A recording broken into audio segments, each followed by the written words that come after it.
નમસ્કાર મિત્રો, આપણે YouTube channel step up with એમપીમાં હું મયંક પટેલ આપ સૌ મિત્રોનું હાર્દિક સ્વાગત કરું છું. તો મિત્રો, આપણે ચેપ્ટર 2 ચાલુ કર્યું છે. ગયા લેક્ચરની અંદર એનો સારાંશ જોયો. હવે વધારે ટાઈમ ના બગાડતા આપણે ચેપ્ટર 2 નો પાર્ટ 2 ચાલુ કરીએ. ઓકે મિત્રો, ખાસ કરીને હજુ પણ તમારા સપોર્ટની થોડી કમી મહેસૂસ થાય છે, એટલે બને એટલો વિડીયો વધારે શેર કરજો. ઓકે, જેથી કરીને મને પણ મોટિવેશન મળે. તો ચલો વધારે ટાઈમ વેસ્ટ ના કરી આગળ વધીએ. ઓકે, ચોકને પાણીમાં નાખતા બનેલું દ્રાવણ. તો એ આપણે વાત કરી હતી ગયા લેક્ચરમાં, એને શું કહેવાશે? નિલંબન. ઓકે, એ નિલંબન કોનો પ્રકાર છે? વિષમાંગ મિશ્રણનો. આ અસ્થાયી હોય છે. જો થોડી વાર એમને એમ રાખશો તો બધો ચોક ક્યાં બેસી જશે? તળિયે. જ્યારે વાત કરીએ કલીલ દ્રાવણની, તો દૂધ એનું ઉદાહરણ હતું, જે તળિયે બેસતું નથી, એટલે એને શું કહેવાય છે? સ્થાયી. બરાબર, આગળ વધીએ. નીચે પૈકી સાર્વત્રિક દ્રાવક કયું છે? તો યસ, બધામાં કામ લાગે એવું પાણી. પાણીમાં બધું વસ્તુ આપણે મોટાભાગે ઓગાળતા હોઈએ છીએ. જ્યાં પાણી કામ નથી કરતું ત્યાં અમુક જગ્યાએ આલ્કોહોલ કામ કરતું હોય છે, પણ મોટાભાગે ઉપયોગ પાણીનો થતો હોય છે, એટલે પાણીને આપણે સાર્વત્રિક દ્રાવણ કહીએ છીએ. બરાબર, સોરી, દ્રાવક કહીએ છીએ. આગળ વધીએ. 20% W/W સોડિયમ સલ્ફેટનું દ્રાવણ 100 ગ્રામ પાણીમાં બનાવેલું છે. તો આ દ્રાવણમાં સોડિયમ સલ્ફેટનું દર શોધવાનું છે. તો યાદ કરો મિત્રો, આપણું સૂત્ર દર ટકાવારી છે. WW, જો WV હોય તો દર કદની ટકાવારી થાય. તો દર ટકાવારીનું સૂત્ર આપણે જોયું હતું. તો શું હતું મિત્રો? દ્રાવ્યનું દર ભાગ્યા દ્રાવણનું દર ગુણ્યા 100. બરાબર. ઓકે, તો અહીંયા તમને 20% આપી દીધો છે જવાબ, તો આ થઈ જશે 20%. ઓકે, ત્યાર પછી અહીંયા લખીએ દ્રાવ્યનું દર. તો એ આપણે શોધવાનું છે, તો એ આપણને ખબર નથી. બરાબર. હવે અહીંયા જુઓ, તમને શું કહે છે? દ્રાવ્ય પદાર્થ કયો છે? વિચારો, દ્રાવ્ય પદાર્થ કયો છે? Sodium sulphate.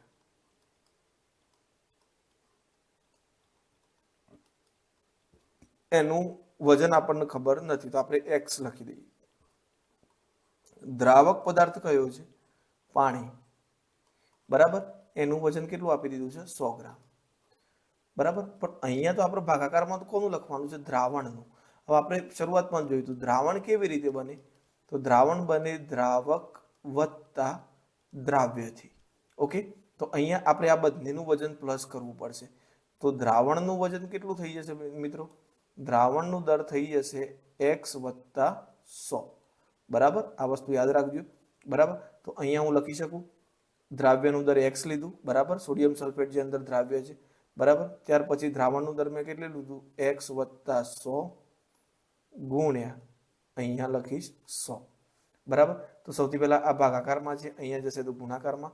તો 20 x + 100 બરાબર, અહીંયા 100 ગુણ્યા x ગુણ્યા 100 એટલે કેટલા થઈ જશે? 100x. ઓકે, તો અહીંયા અંદર ગુણીશ તો શું થશે? 20x + 2000 બરાબર 100x. આ 20x ને હું જમણી બાજુ લઈ જાઉં તો માઇનસ થઈ જશે, અહીંયા 2000 થશે. બરાબર, ઓકે, તો 2000 અહીંયા રહેશે. બરાબર, હવે આ બાજુ લઈ જાઉં છું તો 100x - 20x, તો કેટલા x બચ્યા? 80x બચ્યા. ઓકે, તો અહીંયા શું થઈ જશે? 2000 બરાબર 80x. હવે જો હું x ને કરતા બનાવું તો 2000 ભાગ્યા કેટલા કરવા પડે? 80.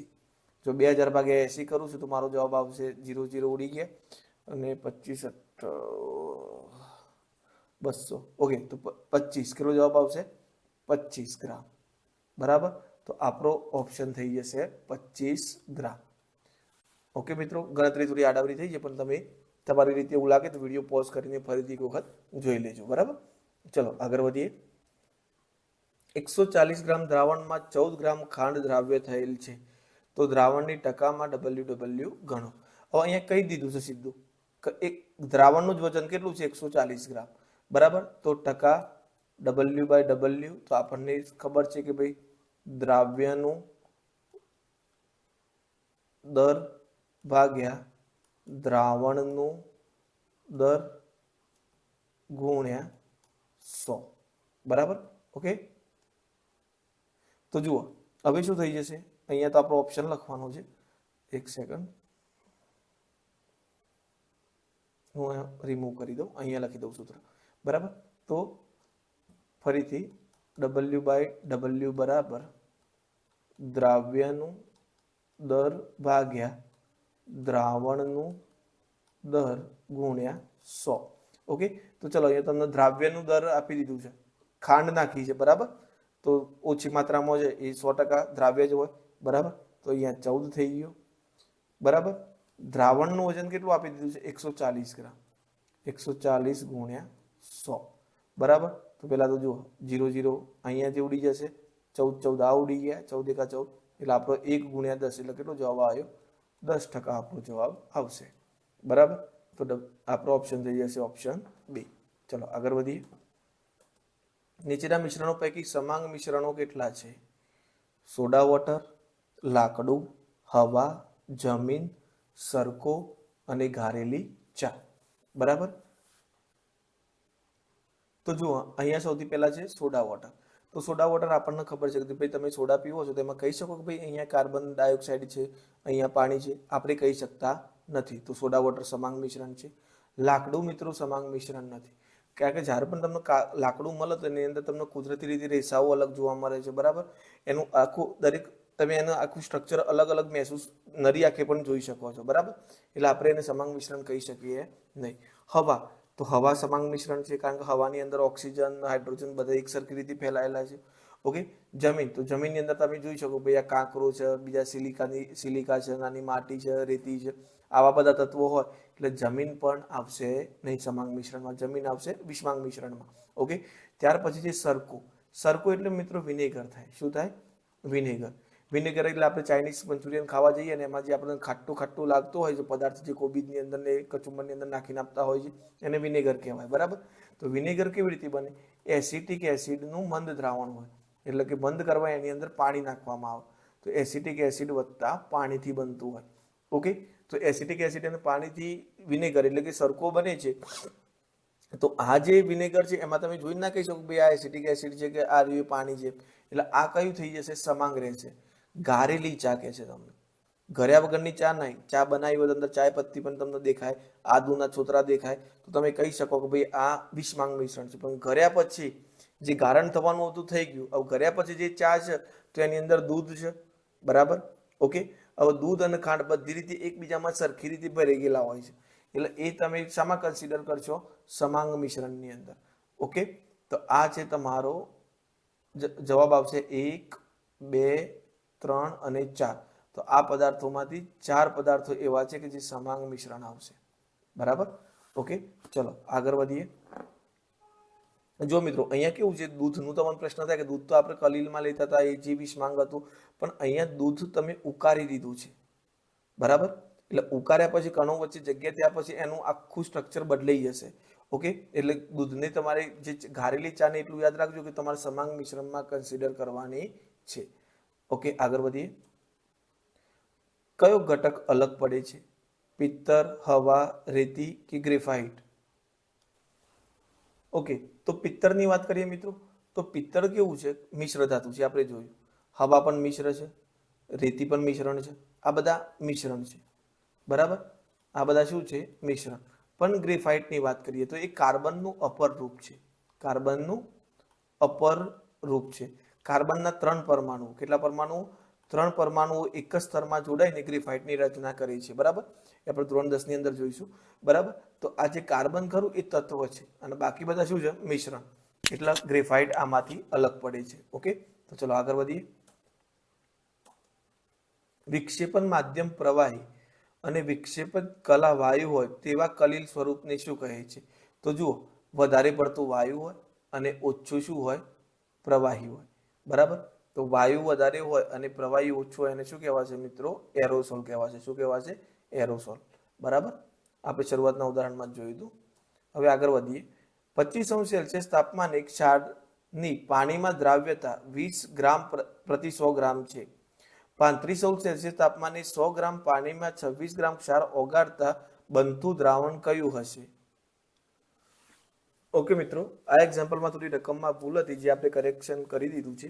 હવે અહીંયા શું કહે છે તમને કે 25° તાપમાને 25° તાપમાને, એક સેકન્ડ હું પેનનો કલર ચેન્જ કરી લઉં. ઓકે, યલો તો નહીં, બ્લુ લઈએ. બરાબર. 25° તાપમાને ક્ષારની પાણીમાં દ્રાવ્યતા 20 ગ્રામ પ્રતિ 100 ગ્રામ છે.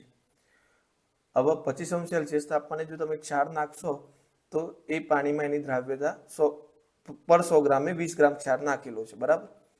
હવે શું કહે છે, 50° સુધી દર 5° તાપમાન વધારા સાથે દ્રાવ્યતામાં 10% વધે છે, ત્યારબાદ અચળ થઈ જાય છે. મતલબ 50% પછી એ અચળ થઈ જાય છે. તો આપણને કયું સિનારીઓ કીધું છે કે 35° તાપમાને 100 ગ્રામ પાણીમાં 26 ગ્રામ ક્ષાર ઓગાળીશું તો એ દ્રાવણ સંતૃપ્ત હશે, અસંતૃપ્ત હશે, નિલંબન હશે કે કલીલ હશે. પેલા આ બે ઓપ્શન તો કાઢી નાખો. અહીંયા ઓગળે છે એટલે કે નિલંબન કે કલીલ તો આવશે નહીં. આપણો જવાબ છે સંતૃપ્ત કે અસંતૃપ્ત. હવે અહીંયા છે એકદમ ઈઝી. જો મિત્રો આ ટાઈપનું એક્ઝામ્પલ પૂછાય છે, હું ડેમ શ્યોર છું કે મોટા ભાગના વિદ્યાર્થીઓને આમાં તકલીફ પડશે, પણ આપણને તકલીફ નહીં પડે એની ગેરંટી. ઓકે, તો જોઈએ. હવે અહીંયા સૌથી પહેલા વાત કરીએ 25° તાપમાનની. ત્યાર પછી જવાનું છે કે 35° તાપમાને. ગેપ કેટલાની આપેલી છે? આપણે 5 ની ગેપ આપી છે. તો 25 પછી આપણે પહોંચીશું 30°, અને પછી પહોંચીશું આપણે 35° તાપમાને. તો 25નો સિનારીઓ સેટ કરીએ તો એમાં આપણને શું કીધું, દર 100 ગ્રામે દ્રાવ્યતા કેટલી છે? 20 ગ્રામ. હવે શું કહે છે કે 30 ઉપર પહોંચીશું તો એમાં 10% વધારો થશે. કેટલા ટકા? 10%. તો કોના 10%? 20ના 10%. તો 20ના 10% કેટલા થાય મિત્રો? 2. કેટલા થાય? 2. તો 20ના 10% 2 થાય તો આપણી નવી દ્રાવ્યતા કેટલી થઈ જશે? 20 હતી, 2 10%નો વધારો થયો એટલે 2નો વધારો થયો તો હવે કેટલી થઈ ગઈ? 22. ઓકે, હવે પણ હજુ 5°, આપણે 35 સુધી જઈને ઊભું થઈ જવાનું, કારણ કે આપણને ક્વેશ્ચન 35 પૂછ્યું છે. બરાબર. હવે એમાં 10% વધારો કરીએ. બરાબર. તો 10% વધારો કરવાનો છે તો કોનામાં વધારો થશે? હવેથી જે દ્રાવ્યતા હતી એમાં. તો 22ના 10% એટલે કેટલા થાય? 100 વડે 22 100 તો 10 કેટલા એવું કરશું એટલે આપણને જવાબ મળશે 2.2. ઓકે, તો અહીંયા નવી દ્રાવ્યતા કેટલી મળશે? 22માં એમાં પણ 2.2 નો વધારો થયો. તો અત્યારે એની દ્રાવ્યતા કેટલી થઈ? 24.2. તો જુઓ આ આપણો આન્સર આવ્યો 24.2. બરાબર. હવે એમને કીધું તું ઓગાળવાનું કેટલું છે? 26 ગ્રામ. ઓગાળવાનું કેટલું છે? 26 ગ્રામ. આની દ્રાવ્યતા કેટલી છે? 24.2 ગ્રામ. મતલબ 24.2 ગ્રામ પછી તો એ ઓગળી શકવાનું નથી. તો 26 ગ્રામ ક્ષાર તમે નાખશો તો એ દ્રાવણ ઓલરેડી ધરાઈ ગયેલું હશે, તૃપ્ત થઈ ગયેલું હશે. કેમ? કારણ કે 24.2 જ એની કેપેસિટી છે કે સંતૃપ્ત થઈ જાય. તો તમે જો 26 નાખો છો તો એ તો કોઈ કાર્ય ઓગળવાનું નથી, એટલે ઓલરેડી સંતૃપ્ત રહેશે. જો તમારો જવાબ 26 કરતાં વધારે આવ્યો હોત તો તમે કહી શકો કે હજુ એ અસંતૃપ્ત છે, એમાં હજુ ક્ષાર ઓગળી શકશે. પણ તમારો જવાબ 26 કરતાં નાનો આવ્યો છે એનો મતલબ એ છે કે હવે એની કેપેસિટી નથી વધારે ઓગાળી શકવાની, અને તમે એમાં ઓલરેડી 26 નાખી દીધો છો. બરાબર. તો તમારો જવાબ થઈ જશે સંતૃપ્ત દ્રાવણ. મિત્રો ફરીથી એકવાર થોડું રિવાઇન્ડ કરીને ફરીથી ક્વેશ્ચન જોઈ લેજો. ક્વેશ્ચન ઇઝી છે પણ એટલો લોંગ લાસ્ટ કરી દીધું છે કે આપણને કન્ફ્યુઝન થઈ જાય. બરાબર. ચલો આગળ વધીએ. નીચે પૈકી કયો ફેરફાર રાસાયણિક ફેરફાર છે? સ્પિરિટનું બાષ્પીભવન, પાણીનું બરફમાં રૂપાંતરણ, કોપર અને સલ્ફરના મિશ્રણને ગરમ કરવું, બરાબર, અને H2 અને O2 નું મિશ્રણ થવું. તો જો મિત્રો સ્પિરિટ તમે હાથમાં લો એટલે તરત જ બાષ્પીભવન થાય, તમને ઠંડક મહેસૂસ થાય છે. બરાબર. આપણે દવા સ્પિરિટ ઘણી જગ્યાએ ઇન્જેક્શન લીધા પછી લગાવતા હોઈએ છીએ, એ સ્પિરિટની વાત છે. ઓકે, તો અહીંયા સ્પિરિટનું બાષ્પીભવન એક રાસાયણિક પ્રક્રિયા તો નથી. કેમ? ફક્ત સ્પિરિટની અવસ્થા બદલાય છે, એ કોઈ બીજા કોઈ જોડે પ્રક્રિયા કરતું નથી. પાણીનું બરફમાં રૂપાંતરણ, તો એ પણ ખાલી એની અવસ્થા બદલાય છે. તો એ પણ આ બંનેમાં શામાં ફેરફાર થાય છે? એક સેકન્ડ મિત્રો. ઓકે, આ બંનેમાં શામાં ફેરફાર થાય છે? અવસ્થામાં ફેરફાર થાય છે. શામાં ફેરફાર થાય છે? અવસ્થામાં. ઓકે, બીજું H2 અને O2 નું મિશ્રણ થવું. પણ તમને એ નથી કીધું કે H2 અને O2 નું મિશ્રણ કોની હાજરીમાં થવું, કેટલું થવું, બરાબર, કે કેવી રીતે થવું, એ નથી કહ્યું. H2 હાઇડ્રોજન વાયુ હવામાં છે અને ઓક્સિજન વાયુ છે, બંને ભેગા જ ફરે છે. પણ એમની માત્રા નથી કીધી. જો અમને એવું કીધું હોત કે 1 H હોત, 2 H2 હોત, સોરી હાઇડ્રોજનના 2 અણુ હોત ને ઓક્સિજનનો 1 હોત, તો તમે કહી શકો કે ભાઈ એ H2O થયું, એ રાસાયણિક પ્રક્રિયા થતી. પણ અહીંયાથી H2O અને O2 નું ખાલી મિશ્રણ કીધું છે. કેટલા માપમાં થશે એ કીધું નથી. પણ હા, જો તમે કોપર અને સલ્ફર બંનેને ગરમ કરો છો તો તમને કોપર સલ્ફેટ મળશે. શું મળશે? Copper sulphate. બરાબર, CuS. ઓકે, તો તમને કોપર સલ્ફેટ મળશે જેના ગુણધર્મો કોપર અને સલ્ફર કરતા બિલકુલ તદ્દન અલગ છે. તો આપણો જવાબ થઈ જશે ઓપ્શન સી. ઓકે, ચલો આગળ વધીએ. નીચે પૈકી સંયોજન કયું છે? તો હવા પણ મિશ્રણ છે, પાણી H2O, ઇમલ્શનમાં પણ માત્રા નક્કી નહીં હોતી. બરાબર, પ્રવાહી કેટલું છે, અંદર ઘન કેટલું છે, એટલે એ પણ કેન્સલ. મિશ્ર ધાતુઓ પણ માત્રા નક્કી નહીં. હવે તમે આપણે કહીએ ભાઈ 30% અને 70% પિત્તળ બનાવવા માટે ઝીંક અને તાંબુ જોઈએ. બરાબર, તાંબુ. બરાબર, પણ 31% નાખી દેશો નાના 69 રાખશો તો કઈ ફરક પડશે ને, એ પિત્તળ જ બનશે. ઓકે, પણ આ તો આપણે એક રેશિયો સેટ કરી રાખ્યો છે. તો અહીંયા પાણી તમારો જવાબ આવશે. કેમ? કારણ કે હાઇડ્રોજનના 2 અણુ ઓક્સિજનના 1 અણુ સાથે મળશે તો જ. જો પાછા હાઇડ્રોજનના 2 અણુ હશે, ઓક્સિજનના 2 હશે તો પાણી નહીં મળે. હાઇડ્રોજનનો 1 ઓક્સિજનનો 1 હશે તો પાણી નહીં મળે. બરાબર, તો સંયોજનોની અંદર જોડાવા વાળા બંને તત્વોની માત્રા નિશ્ચિત હોય છે. તો આપણો જવાબ આવશે પાણી. ઓકે મિત્રો, તો હવે આગળનો પ્રશ્ન છે, પ્રવાહી દ્રાવણ કયું છે? તો બંને પ્રવાહી હોય, બરાબર, તો એને શું કહેવાશે? તો એને ઇમલ્શન કહેવાશે. શું કહેવાશે? ઇમલ્શન. ઓકે, જો બંને ઘન હોય તો એને ઘન સોલ કહેવાય. શું કહેવાય? ઘન સોલ. ઓકે, અને એક ઘન હોય, પ્રવાહી હોય અને બીજું ઘન હોય. બરાબર, મતલબ કે તમે વધુ માત્રામાં ઘન હોય અને ઓછી માત્રામાં પ્રવાહી હોય તો સોરી ઓછી માત્રા. બરાબર, તો આને સોલ જ કહેવાશે. પણ જો બંને ઘન હોય, ઓકે, બંને તમારા ઘન હોય તો એને સોલ કહેવાશે. આની જગ્યાએ જો બંને ઘન આવે તો એને ઘન સોલ કહેવાય. પ્રવાહી અને ઘન આવે તો એને સોલ કહેવાશે. બરાબર, આ નોટ ડાઉન કરી રાખજો. ચલો આગળ વધીએ. કાચ ખાલી જગ્યા પ્રકારનું કલીલ છે. તો કાચની અંદર સિલિકા વપરાય છે. બરાબર, તો કાચ ખરેખર ઘન પદાર્થ આવશે. બરાબર, ઘન સોલ આવશે. શું આવશે મિત્રો? ઘન સોલ. ઓકે, ત્યાર પછી આગળ વધીએ.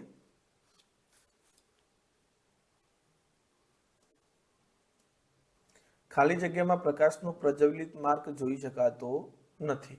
તો મિત્રો જોયું તું કલીલમાં આપણે જોયું તું સીધી પટ્ટી પડતી હતી. બરાબર, તો કલીલ તો ઓપ્શનમાંથી ગયું.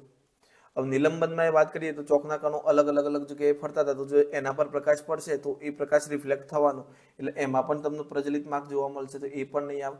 આપણે જોયું હતું દ્રાવણમાં પ્રકાશ આર પાર થઈ જતો હતો. બરાબર, એટલે એમાં તમે માર્ગ જોઈ શકતા નથી. તો આપણો જવાબ થઈ જશે દ્રાવણ. બરાબર, ઓકે, ચલો આગળ વધીએ.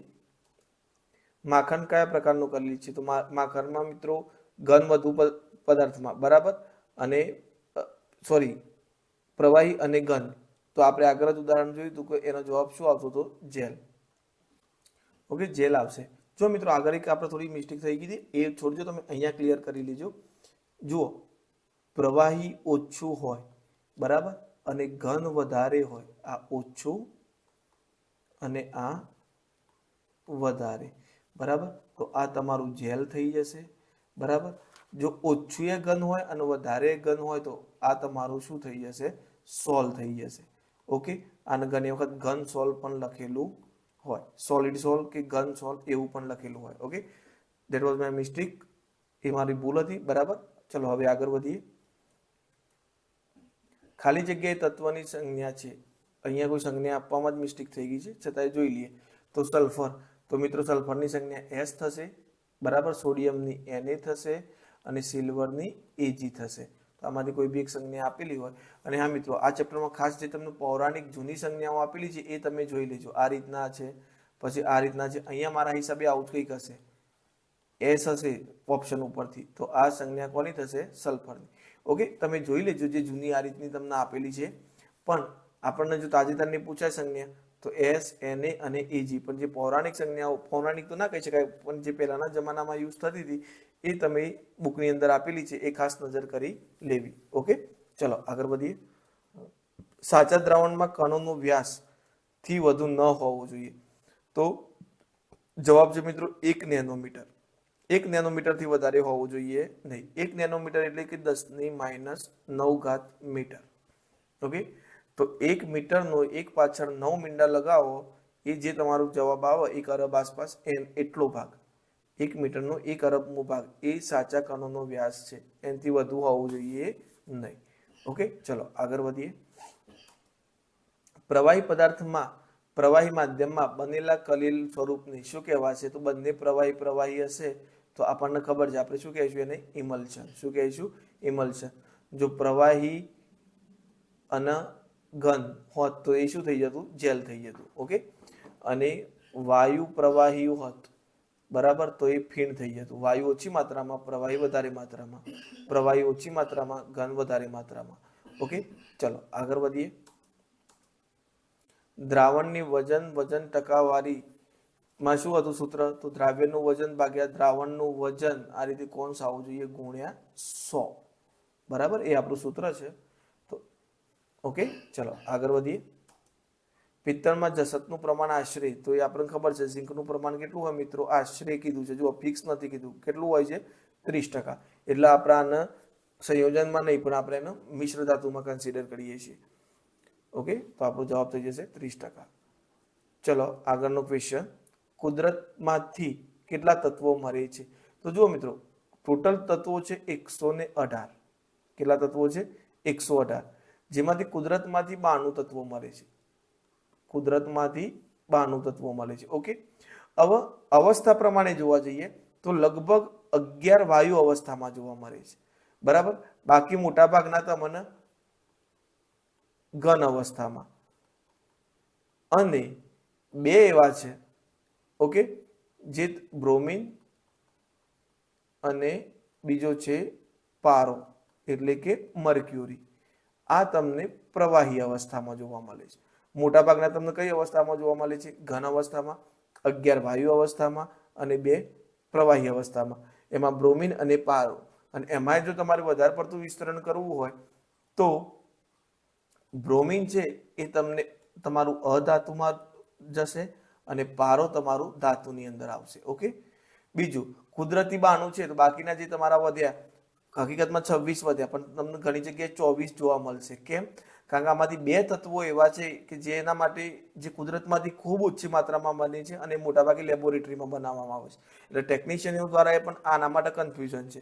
એટલે આપણને ખાસ ડેટા યાદ રાખજો, કુદરતી 92. બાકી જો કૃત્રિમ પૂછાય તો તમે 26 કે 24 એ બંનેમાંથી એક ઓપ્શન તરફ જઈ શકો છો.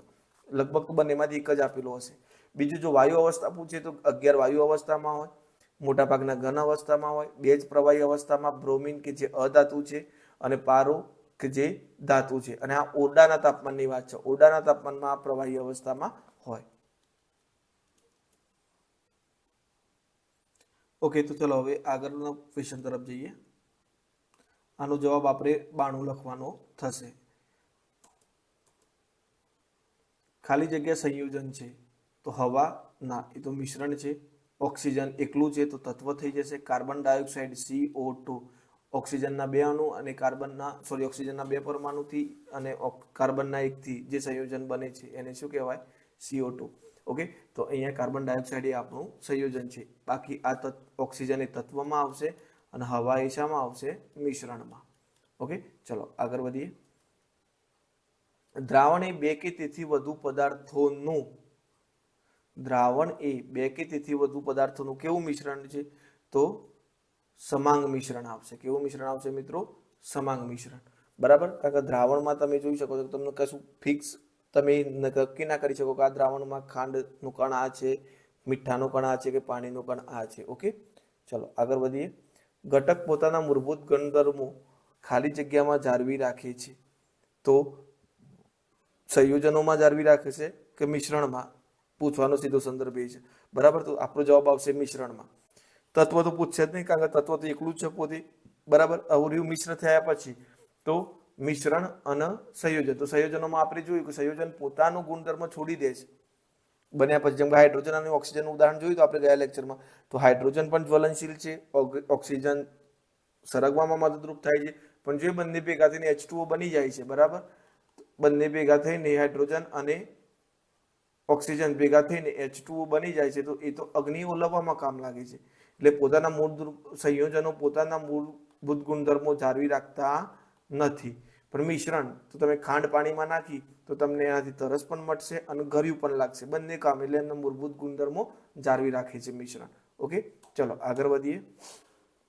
તત્વોનું વર્ગીકરણ ધાતુ, અધાતુ અને અર્ધ ધાતુમાં થાય છે. જો મિત્રો લગભગ આપણે ટોટલ મેં તમને વાત કરી 118 તત્વો છે ને, એમાં 90 પ્લસ ધાતુ તત્વો છે. 17 થી 18 તમને અર્ધ ધાતુ જોવા મળશે. એની સંખ્યા કોઈ હજુ અધાતુ જોવા મળશે. બરાબર, અધાતુ એમાંથી તો 11 તો વાયુ છે. ઓકે, અને એક પ્રવાહી હતું, કયું હતું? બ્રોમિન. બરાબર, અને ધાતુ તત્વોમાં મોટાભાગના ઘન અવસ્થામાં જ છે. ઓકે, અને એક પ્રવાહી અવસ્થામાં હતું પારો. કઈ અવસ્થામાં હતું? પ્રવાહી અવસ્થામાં. ઓકે, પછી લગભગ 7 થી 9 જેટલા, બરાબર, 7 કેવા છે? અર્ધ ધાતુ છે. બરાબર, જેમાં જર્મેનિયમ આવે. ઓકે, અમુક છે તમારે જે યાદ રાખવા હોય તો જર્મેનિયમ છે, પછી બોરોન લખી શકો તમે, સિલિકોન લખી શકો. ઓકે, આ બધા અર્ધ ધાતુ છે.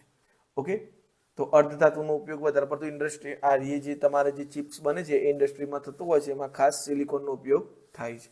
ઓકે, તો આ યાદ રાખજો. 118 તત્વોમાંથી 90 પ્લસ ધાતુ તત્વો છે, 17 થી 18 અધાતુ તત્વો છે, બાકીના બધા રહ્યા અર્ધ ધાતુ તત્વો. હવે મોટાભાગના ઉદાહરણ તમને ખ્યાલ આવી ગયા કે મેં ભાઈ ધાતુ કે કીધા, એટલે ધાતુમાં શું આવશે? સોનું, ચાંદી, એલ્યુમિનિયમ, મેગ્નેશિયમ, સોડિયમ, આ બધા. અધાતુમાં વાયુ તત્વો આવશે. બરાબર, તો વાયુ તત્વો કયા કયા છે?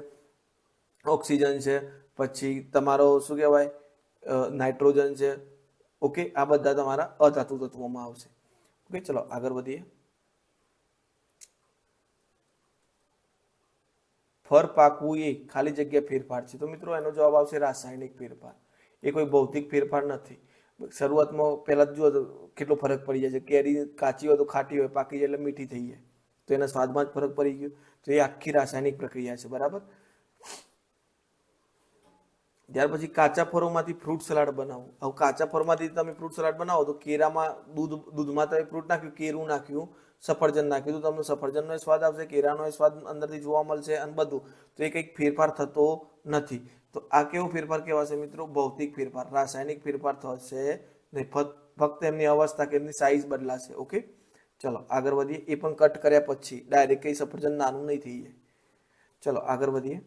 લોખંડનો ભૂકો સલ્ફર અને સલ્ફ્યુરિક એસિડને મિશ્ર કરતા કયો વાયુ ઉત્પન્ન થાય છે? તો આમાં હાઇડ્રોજન સલ્ફાઇડ વાયુ ઉત્પન્ન થશે મિત્રો.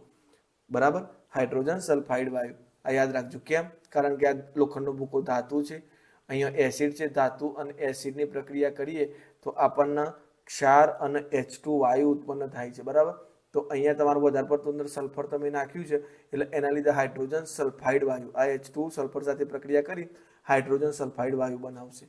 ઓકે, આ મિત્રો અમુક તમારે કેમિસ્ટ્રીમાં કેવું છે, ફેક્ચ્યુઅલ ડેટા તરીકે જ યાદ રાખવું પડશે. કેમ? કારણ કે કેમિસ્ટ્રી અપવાદોથી ભરેલું છે. તો તમે અપવાદ યાદ રાખો કે આ કરો તે કરો, એટલે જે માહિતી તમને મળે એ તમારે ફેક્ચ્યુઅલ ડેટા તરીકે સ્વીકારવાની રહેશે. ચલો આગળ વધીએ. દ્રાવણના કણો ટિન્ડલ અસર દર્શાવે છે. તો આપણને ખબર છે કે કલીલ, બરાબર, કલીલ એટલે કે દૂધનું આપણે જોયું હતું, તો કલીલ કેવી અસર દર્શાવે છે? ટિન્ડલ અસર દર્શાવે છે. આગળ જોઈએ.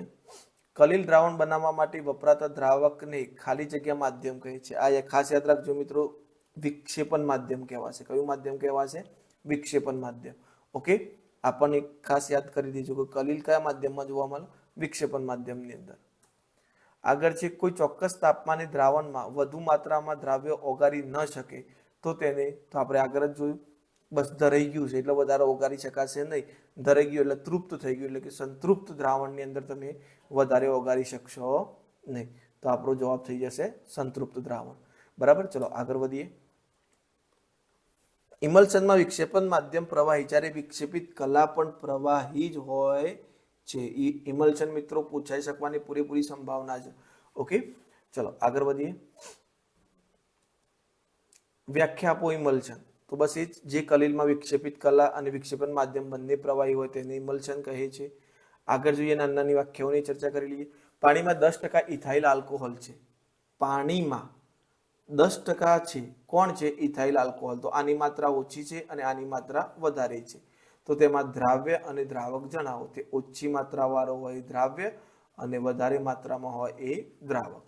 ઓકે, તો ઇથાઇલ આલ્કોહોલ તમારું દ્રાવ્ય થઈ જશે, બરાબર, અને પાણી તમારો દ્રાવક.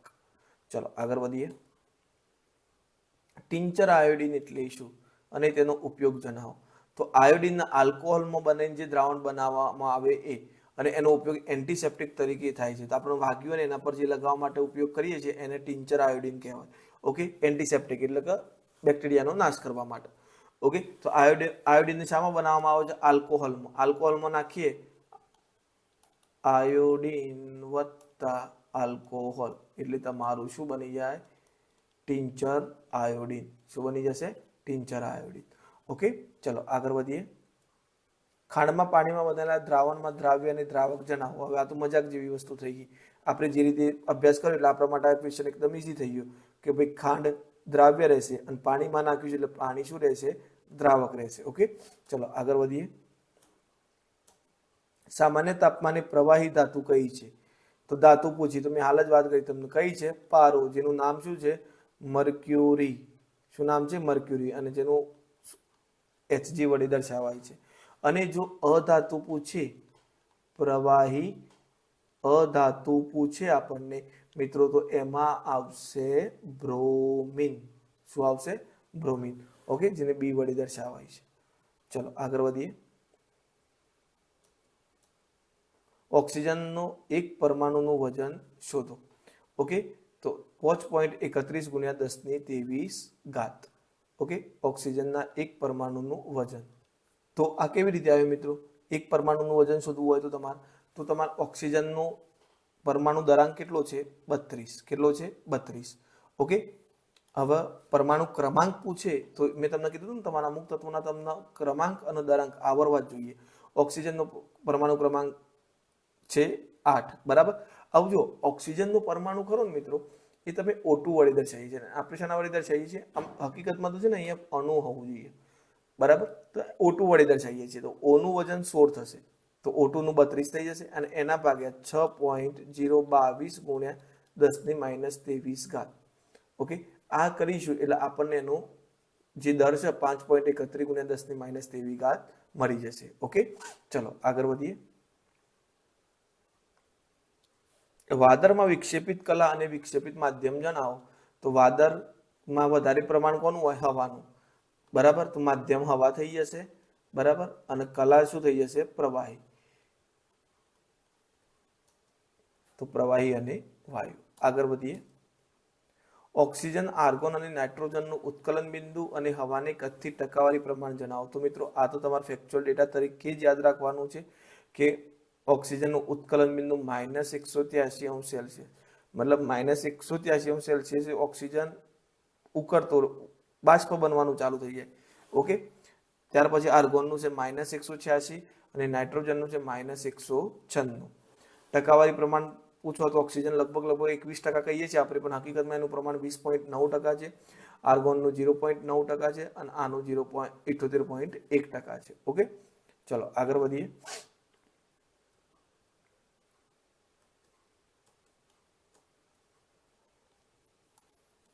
તો આગળનો ક્વેશ્ચન છે, દ્રવ્યના રાસાયણિક ફેરફાર એટલે શું? 3 ઉદાહરણ આપો.